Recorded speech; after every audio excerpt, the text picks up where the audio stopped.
This is Carlos Cornell's speech. I am part of the audience. Bye, people. Okay. I'm going to do my speech. Thank you for coming to my presentation. I'm doing this about rap, the violence in it, the business aspect of it, the cultural phenom of it, and the progressiveness in its genre. I'll give you a little background about the history of rap. The idea of rapping was imported into New York by Jamaica. They were influenced by its reggae, by its beats, and they used that for the concept of block parties.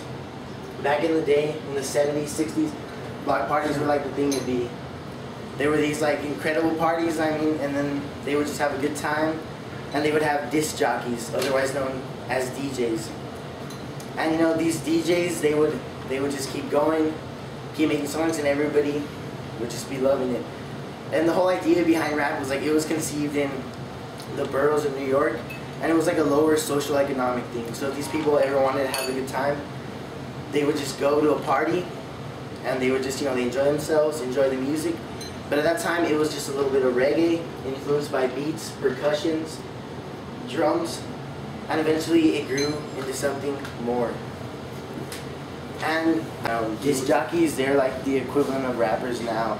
I mean, they did the beats, they did all that, but it really wasn't, they didn't really have any lyrics present in what they were doing. But eventually, like, they wanted to get recognized, they wanted to get known, so they would just, you know, share a little shout out, do something to that extent, and eventually, like, it developed into, like, lyrics. I mean, originally it was just to get the crowd to dance, all that, and then it turned into something deeper. And, like, eventually the DJs, like, they became, like, these big-time guys. Like, they were cult figures, they were medieval knights in that time period.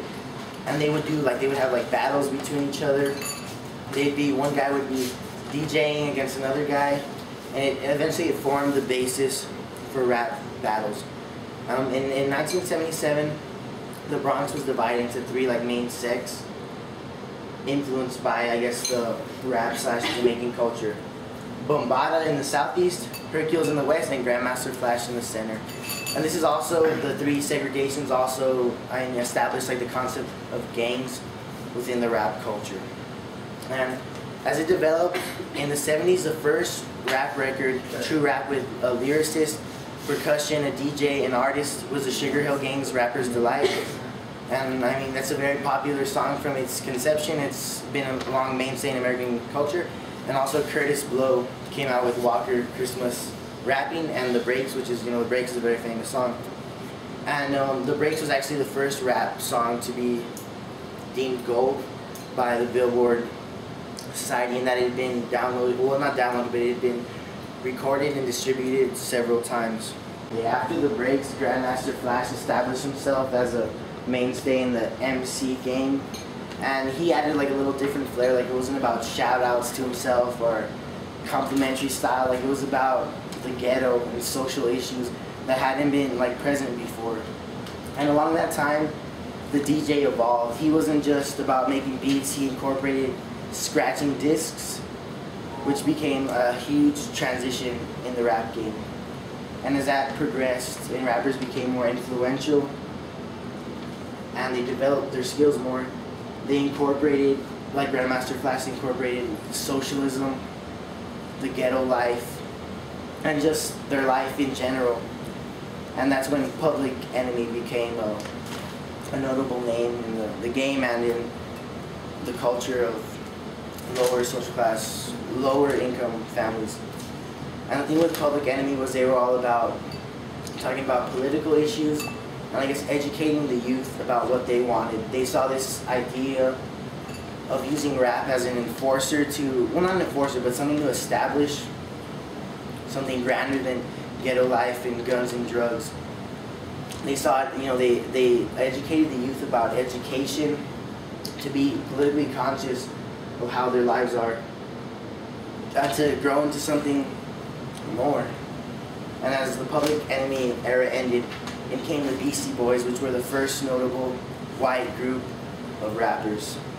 And the Beastie Boys, they came out with Paul's Boutique, which was an enormous hit, and also it made the rap community, the listeners, aware of the potential of rap. Like, it's not just limited to a certain culture or a certain living. Like it can be popular, it can be influential to other races, other economic classes, and that's what the Beastie Boys did.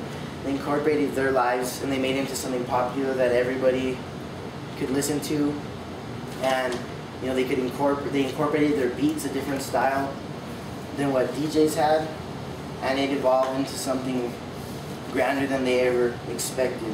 So along the time with the Beastie Boys, there was also the gangster rap genre. And the thing with the gangster rap, like it incorporated like ghetto life, but it took it to an extreme and maybe a truthful level. NWA came out with songs like F the Police. And while violent in nature, like it spoke about true things. They were talking about cops, you know, beating on people because they were a minority.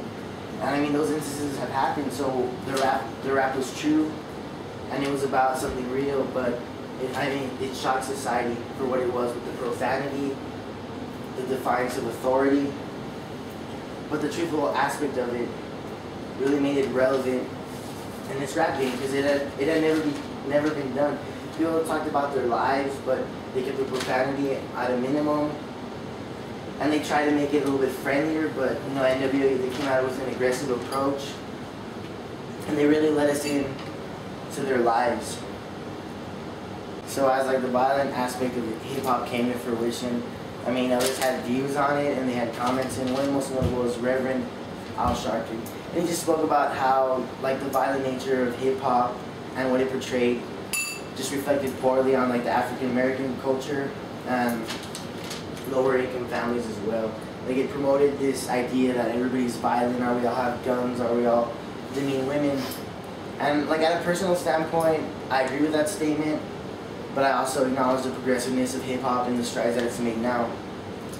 And one of the main, selling points of hip hop to consumers is that violent aspect.